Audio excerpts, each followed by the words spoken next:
Tonight in Montreal, 30 years after the Polytechnique Massacre, honoring 14 women shot dead because they were women. It's still important to remember. The ceremony, the survivors, and a reckoning with what it was, femicide. Terrorism-related charges filed against a Canadian man. Also tonight, we never take Uber alone. As we learn about thousands of sexual assaults in American Ubers, how women in Canada rideshare. And the perennial holiday tree battle, natural or artificial. One is cut down, other ones are replaced with the seedlings. The growers hitting back against the ad that lit this year's fight. This is The National.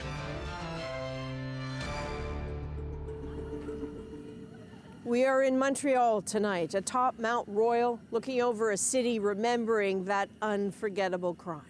The massacre of 14 women at École Polytechnique, killed because they were women daring to learn and succeed.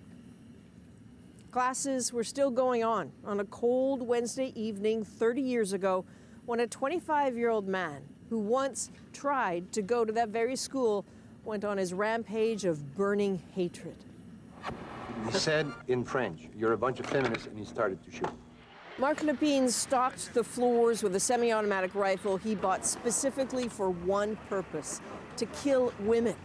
Some he shot as they ran or tried to hide. Others, after separating them from the men, he executed, saying, "You're all feminists. I hate feminists."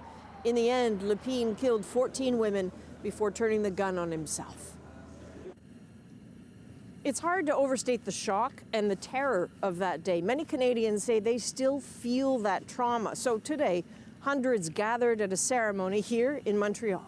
As Alison Northcott explains, the culmination of a day of intense emotion. This is where the trauma began 30 years ago at École Polytechnique.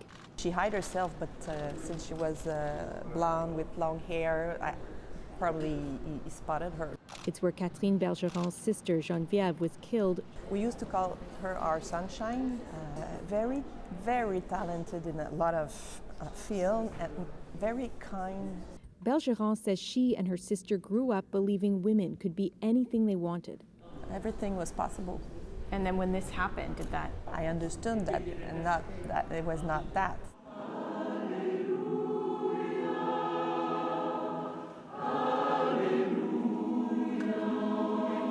The ceremony tonight drew people touched by the event in many ways, some so closely. Stéphane Chaillet was in the classroom when Marc Lépine walked in. I remember him shooting on the wall. I remember us panicking, not knowing what we had to do. Over the years, he says his perspective on what happened has changed. It was maybe easier to think that it was just an individual that had mental illness. So it took me maybe 20 years to realize what this was all about. And what is that? I think it was about violence against women. I am an engineer through and through. Governor General Julie Payette said there's still a need to call out the sexism that remains today. To the belittling, the dehumanizing, the name-calling that we observe so often, especially to any woman who raise her head above the crowd. We have to speak up and say no. Nathalie Croteau. And then 14 beams of light lit up the sky, one for each of the victims. 30 years ago, these women's respective lives and destinies were shattered, which has left us with the obligation to reflect on this loss.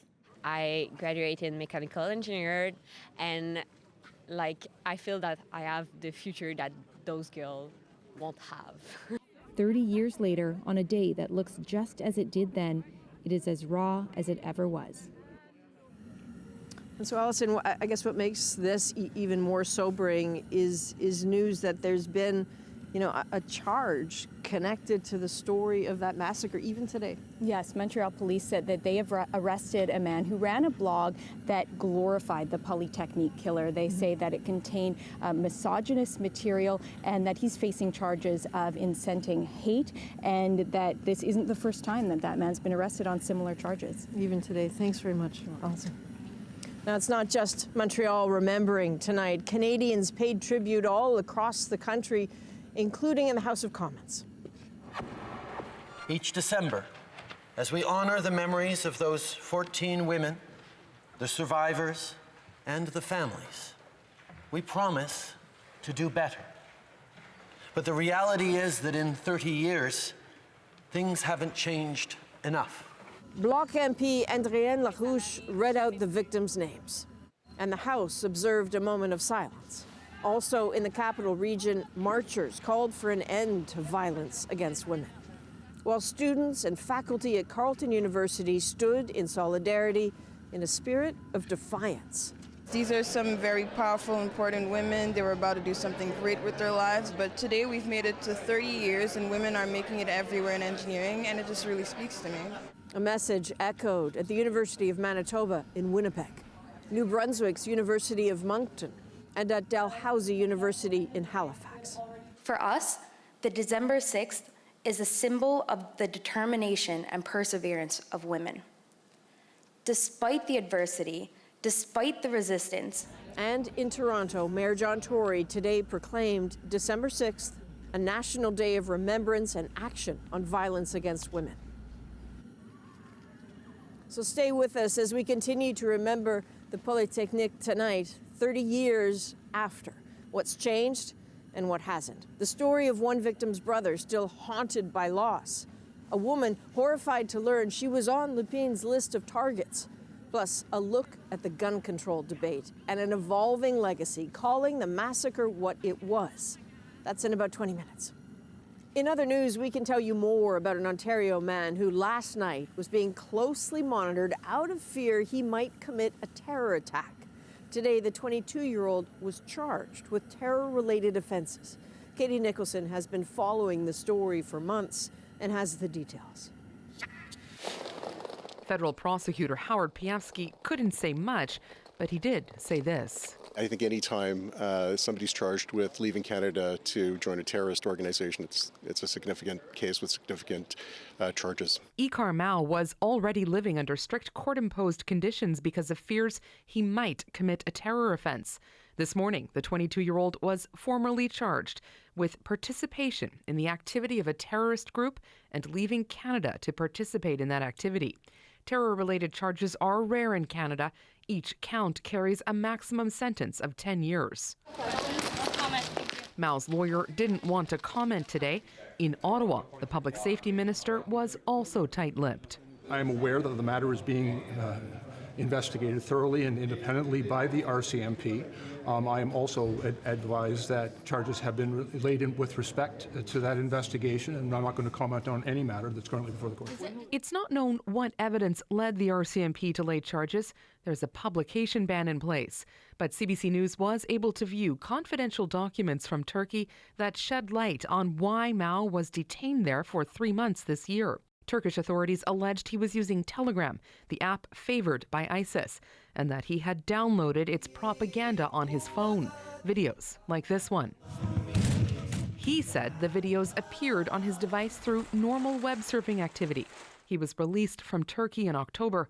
RCMP was already investigating him when he returned to Canada. When the hearing ended, Mao was let out in handcuffs. He will remain in custody at least until Wednesday, his next court date. Katie Nicholson, CBC News, Toronto. Terrorism is being investigated as the possible motive behind a deadly attack at a Florida naval station. U.S. officials say the shooter was a Saudi airman training in the United States. As Kim Brunhuber reports, 4 people were killed, including the shooter who died in a gunfight with police. Ordered to shelter in place. A warning broadcast to residents near a Florida naval air station to shelter in place, the historic home of U.S. naval aviation itself under attack. All these brave warriors who wear the wings, they come through here for flight training, and so this is a dark day for a very great place. The shooter was a member of the Saudi Air Force. Police say he killed and wounded several people with a handgun before being shot dead by a sheriff's deputy. The suspect was one of about 200 foreign students training at the Naval Air Station. They learn aviation, they become naval aviators while they're here. It's something that we've been doing for quite a while, and it's with our partner nations. Now, say some American legislators, Saudi Arabia has to answer for this. Given that this was a foreign national in the employ of a foreign service, and there'll be time to do this, but obviously the government of Saudi Arabia needs to make things better for these victims, and I think that they are going to owe a debt here, given that this is one of their individuals. Expresses sincere condolences and give. President Trump says the King of Saudi Arabia called to say the Saudi people are greatly angered by the barbaric actions of the shooter. I can tell you it's a horrible thing that took place, and we're getting to the bottom of it. The FBI will lead the investigation, aiming to uncover whether this was an act of terrorism. This was the second deadly shooting at a naval base in as many days. On Wednesday, a Navy sailor fatally shot 2 people at the Pearl Harbor Navy shipyard. Now, Pensacola, Florida becomes the latest military community rocked by violence unconnected to any conventional war. Kim Brunhuber, CBC News, Los Angeles. 30 years after the massacre at École Polytechnique, we've slowly come to acknowledge that women's safety can never really be taken for granted. Last night, we showed you Uber's U.S. safety record for 2018, more than 3,000 reported incidents of sexual assault in Uber vehicles. The company will not provide Canadian numbers, but Thomas Degla found that for many women, fearing the worst is just a matter of course. For Uber, a company built on app-based convenience, an old-fashioned in-person visit to an office acts as a filter for problematic drivers. Just ask Zaina Teklu, who's signing up now. And there's a few documents that I had to submit in person online, so it's a very strenuous background check they do. And no wonder. As more and more ride-hailing vehicles take to Canada's streets, more and more stories emerge of users falling victim to violence or harassment. Like a case in Ajax, Ontario, where a driver was charged after an alleged sexual assault and robbery. We never take Uber alone. We make sure we're always together, especially like late at night. I never really felt the need to be like, okay, I should watch myself, unless I was like maybe crazy drunk getting into my Uber. Uber's launched a PR operation, publishing the number of reported incidents in the U.S. and sharing this video. Sexual violence is more prevalent than we'd like to admit. But the company's not releasing Canadian data. Instead, it's been partnering with community groups here like the YWCA. Our job is working with survivors and actually bringing the voices of survivors into the room. Uber's reminding users to respect guidelines that apply to everyone in the car, and it's promoting its built-in tools in case of trouble. You can tap help within the Uber app to report. It's just a start, says this Ryerson professor. Every time I get in the car, I don't know who that person is at the wheel. I don't know what their experience is. I don't know how well they've been checked. They could be clear when they do the check, and then they could be involved in some kind of domestic assault or other forms of assault within a month. Assaults only occur in a tiny fraction of rides, but the perception remains. Ride-hailing may not be as safe as it is convenient. Thomas Dagler, CBC News, Toronto. For women, India is one of the most dangerous places in the world to live. Violence against women in India is so pervasive, particularly sexual violence. About 100 cases of rape are reported there every day. And today, backlash. Chris O'Neill Yates now on the police killing of 4 suspected rapists and the celebrations those killings triggered. It could be mistaken for one of India's colorful festivals. Police honored with flowers and sweets, treated like heroes after taking suspects of a gang rape to the scene of the crime, purportedly to reenact it. They killed the 4 men. Police say they had tried to flee. The victim's sister is relieved. And I feel very happy for it, and I think this would be an example, and nobody will even think of doing it. And I think it's a record time they have did this. Priyanka Reddy was a 27-year-old veterinary assistant. Police say she was abducted on her way to work, gang raped, murdered, and set on fire. Her charred remains found under a bridge. Reddy's death prompted renewed protests across India. Angry demonstrators demanding swifter justice for crimes against women. But not everyone is celebrating the death of her suspected rapists. Those people were in any case going to get hanging. as a punishment for the heinousness of their crime. But you cannot kill people because you want to. The groundswell against India's so-called rape culture began in 2012, when a young woman was raped by 6 men on a bus as it drove around Delhi. She later died from those injuries. That victim's father is also celebrating those police killings in Hyderabad. But human rights organizations are calling for an investigation to determine whether the police carried out extrajudicial killings. For many in India, though, justice has been served, even if it wasn't done in the courts. Chris O'Neill Yates, CBC News, Vancouver. So we have to take just a 2-minute break, but we will be back with more coverage from Montreal, plus other stories making news tonight, including why Christmas tree farmers across the country are not in the holiday spirit. We'll tell you where they're pointing the blame. And the new way to view art beyond the painting, an immersive experience that's really a Canadian first.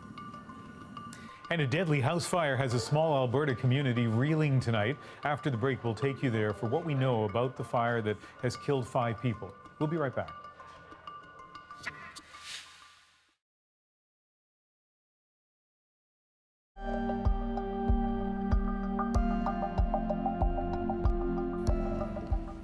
Welcome back to Montreal. We have more coverage of today's ceremony coming right up, but first, a story of a seasonal debate sparked by an ad. Real Christmas tree or artificial? As Carolyn Dunn tells us, it's not just fun and games. For decades, the Yakachuk family has been buying their Christmas tree in this Calgary lot. Their natural tree is the focal piece of a huge Christmas celebration with family and friends. And it's just become part of a family tradition. We won't have a Christmas without the Christmas tree smell, the real Christmas tree smell. A Canadian Tire ad seems to be suggesting artificial trees are friendlier to wildlife. It features a little girl concerned about forest creatures in natural trees, so the family opts for artificial. Everything you need for the ones you adore. That ad raised the ire of Christmas tree growers. They say it leaves an impression that artificial trees are more environmentally friendly than natural trees. It's not realistic. Conrad Seward is growing about 3,000 Christmas trees, mostly balsam fir, on his tree farm. One is cut down, other ones are replaced with the seedlings. They smell great. It's a great families, to come out and cut their Christmas trees. Artificial Christmas trees are popular. They're convenient and can be used for years on end. But studies have shown manufacturing them emits more greenhouse gases than natural trees, not to mention the plastic that will eventually end up not composting in landfill. The fake trees use what we call the grinchiest of plastics. Lindsay Coulter has been campaigning for live versus artificial for a decade. And people are looking at other options.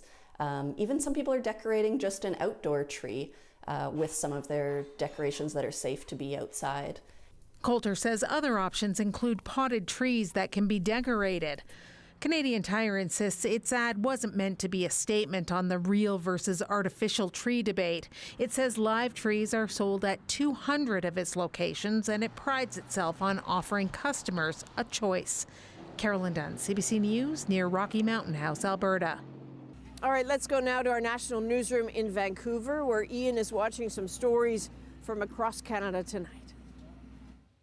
We're going to focus on a developing story in Alberta tonight. Officials there say 5 people, including 3 children, died in a house fire that sparked late Thursday afternoon.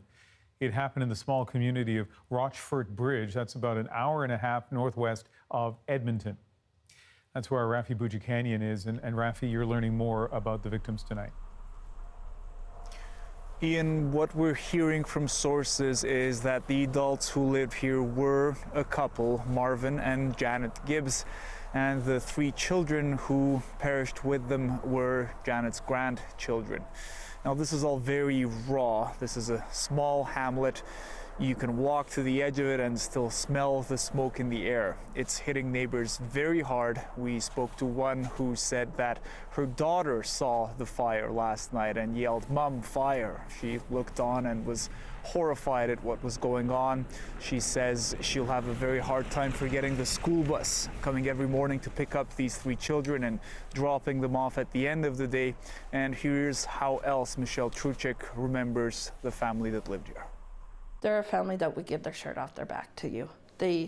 If they were dead poor, don't matter. They would make sure you were okay. Yeah, absolutely. Very, very loving family. Just hours ago, emergency officials were still clearing the rubble at the scene. Now the RCMP have determined this was not a suspicious fire. They've left the rest of the investigation in the hands of fire officials, but police are sending out a reminder tonight asking people to be careful as the holiday season approaches with their Christmas lights or their fireplaces. Ian? So some sort of tragic accident, Rafi. What a difficult story. This was day 2 of a general strike right across France, and the impact is just one of the international developing stories that we're watching. I'll be back with that in about 20 minutes. For now, here's Adrienne in Montreal. Thanks, Ian. We have much more from Montreal tonight on the 30th anniversary of the Polytechnique massacre. How one survivor is still fighting for change. Her push to get the gun that shot her banned. In 2019, our laws regarding gun control are less stronger than they were in 1989.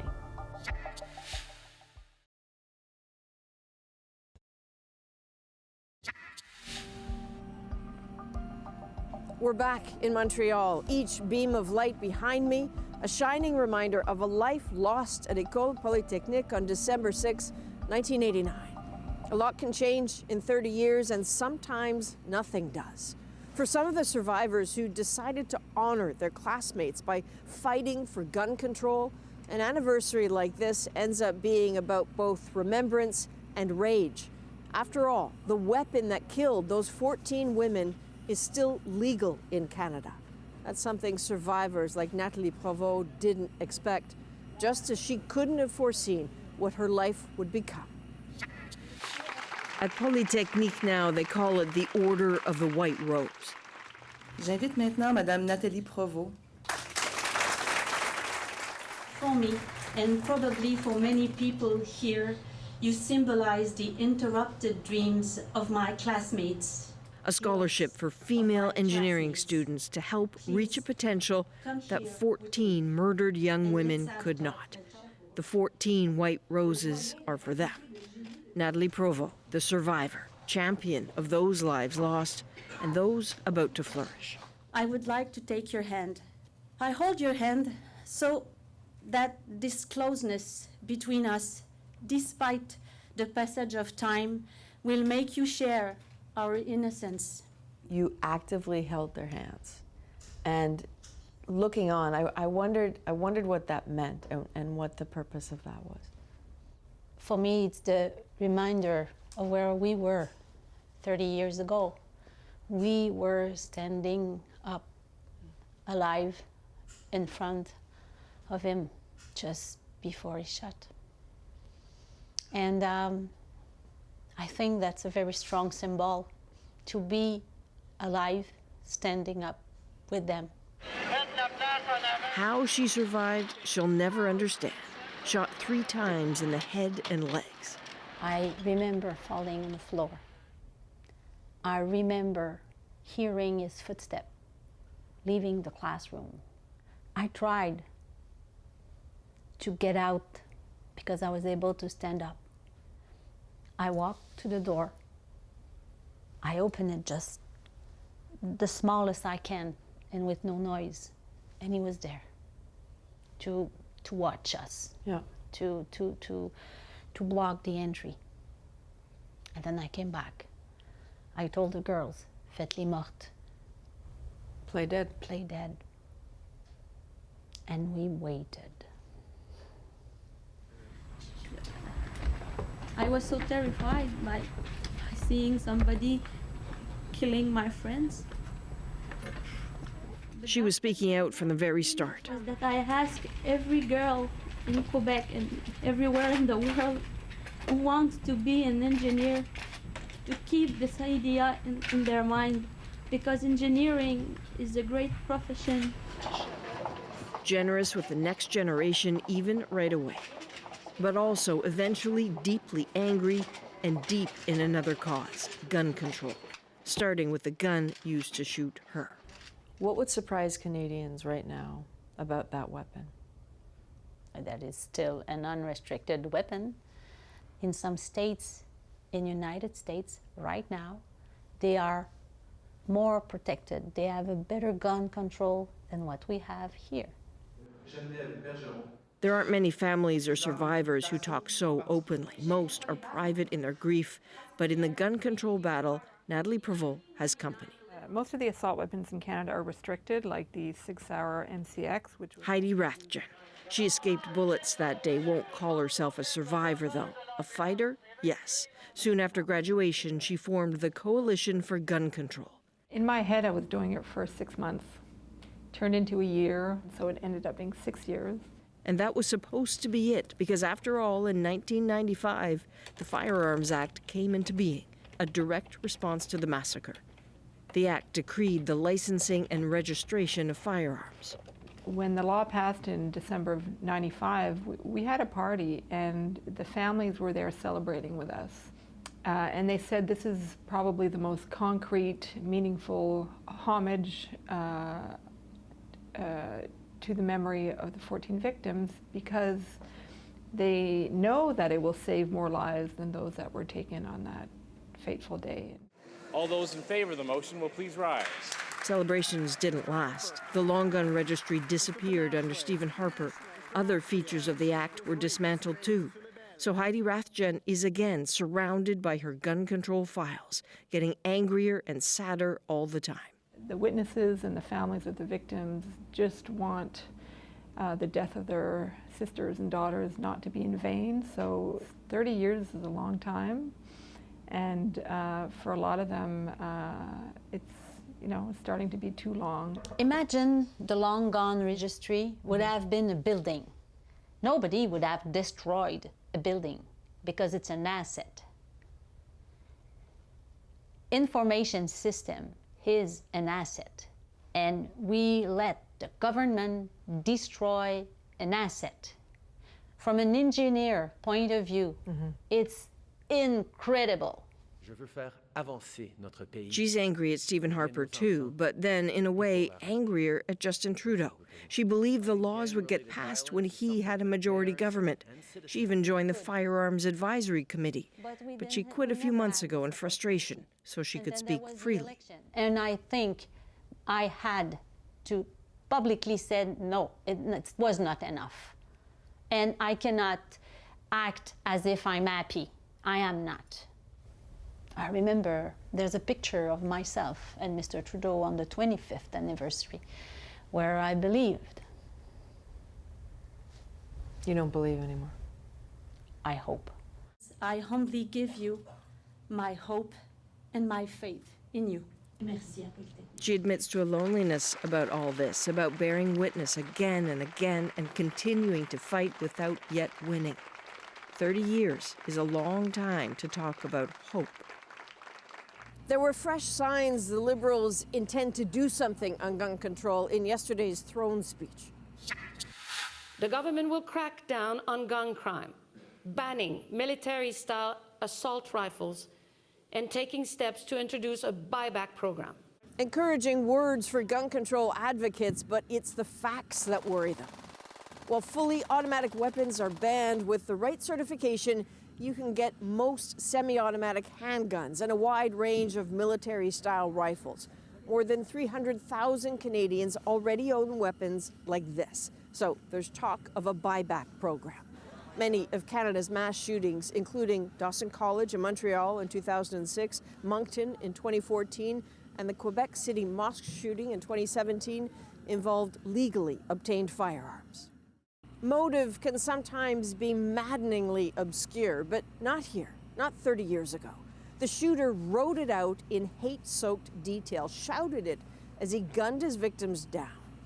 He targeted feminists. Alison Northcott shows us how long it has taken to catch up to that fact.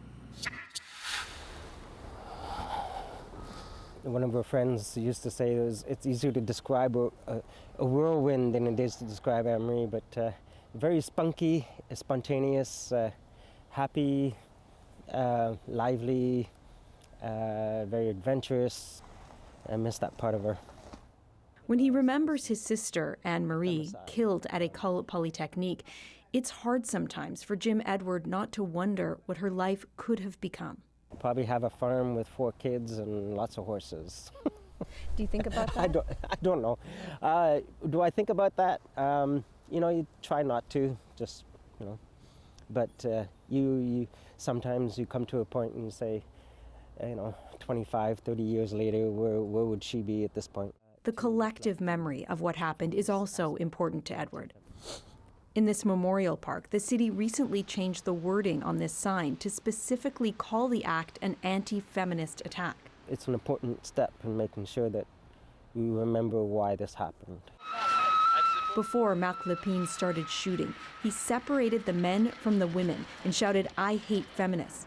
In his suicide letter, he blamed feminists for ruining his life. That's the letter. Francine Pelletier was a columnist with La Presse newspaper at the time. He says, the feminism have always made me rage. It occurred to me only then, in fact, how uneventful the whole women's movement, the whole second wave feminism had been. You know, we had had a really easy time of it. And we had mistaken that easy time of it with the fact that everyone was sort of on board. As far as the possible resentment this could have created, we did not see it. Lépine's letter included a list of women he said he would have killed if he'd had more time, including prominent feminists. Pelletier, on the right, was one of them. It's just as horrible to kill women and to say that you hate women and proceed to mow them down as it is to say you hate feminists and mow them down. The difference is that he was aiming at our future. He was aiming at the progress that we had made. Pelletier says there was reluctance among some in Quebec to see the killings as more than an isolated act of a troubled man, to recognize what she says is so clear, that women and feminists were targeted. There was a great resistance to say that there was even though we had refashioned this place, we were the most progressive province in Canada, that something as dark and as evil as the Montreal Massacre could happen here.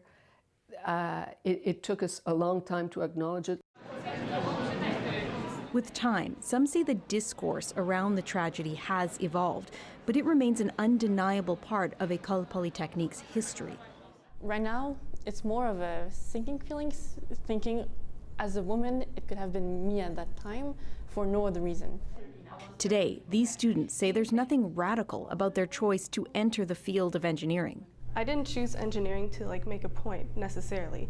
I chose engineering because that's what I'm interested in, what I like to do, and what's great is that now I'm able to do that without questioning. What went through your mind walking into the school for the first time, knowing that that's something that had happened here? We want this kind of guys don't decide what is going on. We decide for ourselves that, okay, this is the place we want to be. We don't have to focus on this kind of people. And neither does Jim Edward. He wants to focus on those who were lost and making sure the next generation doesn't forget. Alison Northcott, CBC News, Montreal.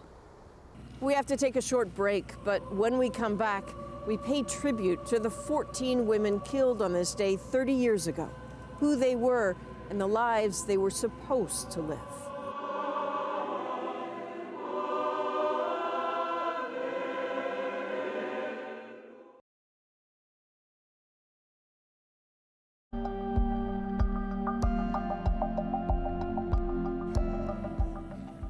Welcome back to Montreal.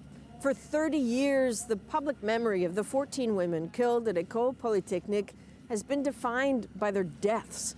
But tragedy can distort memory, and loss can overshadow lives. Each of those women had lives and dreams, so tonight, that's what we remember. Geneviève Bergeron was in her second year, was at Polytechnique on a scholarship. A music lover, she played the clarinet and she sang with the Montreal Symphony Orchestra. Hélène Coguin was ambitious and poised for a huge future. About to graduate, she already had 3 job offers. She also had her eye on a master's degree. But first, a trip to Cancun, Mexico, with her classmate, Nathalie Croteau. Nathalie Croteau was outgoing, a loyal friend, and close to graduation. She and Hélène Coguin were counting down the days until that well-earned trip to Mexico. Her home of Brossard named a community center in her honor. Maryse Lagagnère was the only victim who wasn't a student that day. She was the school's budget clerk, the youngest of 14 siblings. She'd only recently married. Confident, rebellious Maryse Leclerc was one of the top students and a serious fan of British punk and new wave music. Her father, Montreal Police Lieutenant Pierre Leclerc, was on the scene that night. He happened upon Maryse's body. He immediately recognized her sweater. Anne-Marie Lemay, who was a really talented singer, also had a really big goal: to improve prosthetic limbs. That's what drove her to engineering. Barbara Daignon was going to graduate at the end of the year. Mechanical engineering was a family tradition. She worked as her father's teaching assistant. They'd planned to meet 2 days after the shooting to work on her final project. Sonia Pelletier was the head of her class, and she already had a job offer lined up for the week after the attack. Her dream was to start her own engineering firm. Anne-Marie Edward loved the outdoors, and she adored extreme sports. She was on the École Polytechnique ski team. After her death, her teammates wore patches with her initials on their uniforms. She was buried in her ski jacket. Michelle Richard, also known as Mimi, had been described as brilliant and gentle. She planned to marry her long-term boyfriend and dreamed of her once estranged father walking her down the aisle. They'd only recently reconciled. Maude Avernick was a woman of great drive. She already had a degree in environmental design and a diploma in science. In 1992, a scholarship was set up in her name at the Université du Québec at Montreal. While in high school, Annie Saint-Arnaud was the only girl in the science club. She was a lover of poetry and the arts, too. In 2015, the library in her hometown, La Tuque, was named after her. Originally from Poland, Barbara Klucznik-Widowicz gave up a career in economics to study nursing. She spoke 5 languages. Her husband was with her that night in the cafeteria, but wasn't hurt. Annie Turcotte wanted to use her engineering skills to address environmental issues. She was also an avid swimmer, and in the summers offered free classes to kids with disabilities.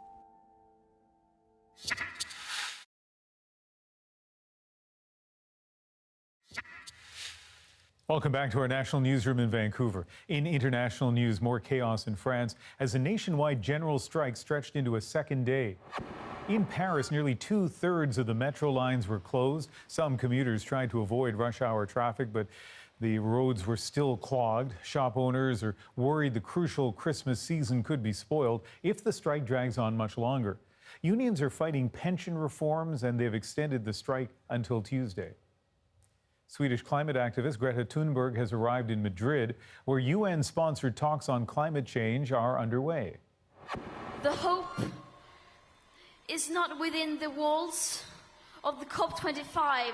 The hope is out here with you. The 16-year-old addressed protesters after leading a massive climate march through the Spanish capital. After citing safety concerns from the close crowds, she went by electric car to the march's endpoint. And billionaire businessman Elon Musk has won that defamation suit against him. The Tesla CEO was sued over a tweet that he sent last year. He called a British cave diver pedo guy. Vernon Unsworth helped rescue 12 boys and their soccer coach trapped in a cave in Thailand. Musk came up with his own plan for getting them out. Unsworth insulted it, so Musk shot back. He apologized during the trial. I'll be back for tonight's moment in a few minutes. For now, it's back to Adrian in Montreal. One of the most sought-after cultural events here in Montreal right now is an exhibition of Vincent van Gogh's art. But visitors won't get anywhere near the Dutch master's actual canvases. As Deanna Sumanak-Johnson explains, instead, they'll be immersed in them. They have come in from the cold to walk through a starry night and among the sunflowers. These Montrealers are the first North Americans to see the exhibit that was a hit in Europe. The Imagine Van Gogh show features 200 of the painter's best-known works projected onto the gallery's walls and even the floor. When you're in a gallery, you have just a little painting. You can watch it. Here, you can walk. Children can run. You can touch the canvas. You are inside the paintings, inside all those details. This exhibition is part of the trend of immersive art. It's a way for audiences to experience art without actually seeing the paintings. The National Gallery in London is currently showing a virtual reality experience of Leonardo da Vinci's work. Then there's the Picasso Immersive in Lyon, France, where viewers take a mind-bending trip around his paintings. But not everyone is a fan of immersive experiences. Reviewing a similar Van Gogh immersive show in Paris called Starry Night, artist Joseph Nechvatal called it one of the greatest banalizations of painting I have ever seen, matched only by Van Gogh kitchen hand towels. The editor of the online art magazine that published that review sees both the pros and cons. The part that I dislike is sometimes there's the illusion of intimacy with an artwork, rather than the reality of spending time and with an artwork in a very intimate setting. But he sees the value of these shows in introducing people to the joy of art. It takes away the pretension, which I think is one of the barriers that museums have with the public. The Montreal Van Gogh show has already sold 40,000 tickets. Many of those who came on opening night say they saw the real Van Gogh paintings in museums and see this as a different way of appreciating his work. With the music and the ambience, it's very, very touching, I would say. You used to see maybe his painting that are a little smaller, but now on a big screen with projection and music, it's very, very impressive. But chances are, for some, this may replace the need to see the real paintings altogether. A new incarnation of the Dutch painter who died obscure and penniless seems to be in the stars. Deanna Sumanak-Johnson, CBC News, Montreal. When we come back, notes of hope on a somber anniversary.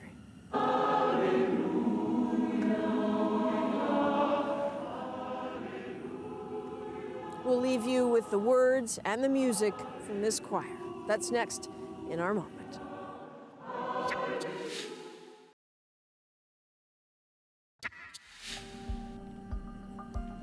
Here in Montreal and right across Canada, this has been a day of remembrance, a time to recite the names and honor the lives of 14 young women shot and killed just because they were women. So let's return to the ceremony that took place here just hours ago when 150 voices were raised as one. Their rendition of a Canadian classic captured the reverence of that moment, and that is our moment.